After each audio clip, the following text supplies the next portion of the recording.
अगर शांति चाहते हैं तो युद्ध के लिए तैयार रहे। यानी कि सेना अगर युद्ध के लिए पूरी तरह से तैयार है तो दुश्मन जंग में उतरने के बारे में नहीं सोचता।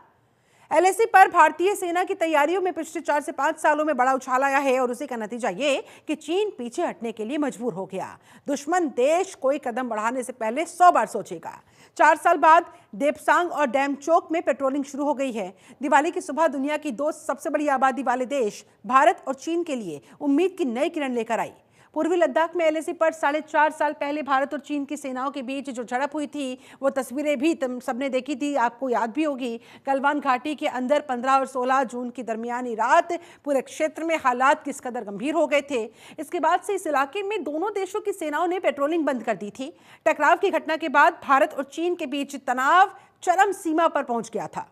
सीमा विवाद ने गंभीर रूप ले लिया था। इस घटना के बाद दोनों देशों ने तनाव कम करने को लेकर बातचीत का दौर शुरू किया।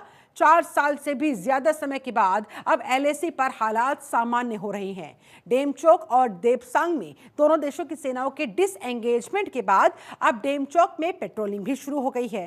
हालांकि इसके लिए कुछ शर्तें भी तय की गई है और उन शर्तों का पालन दोनों देशों को, भारत को भी और चाइना को भी करना होगा।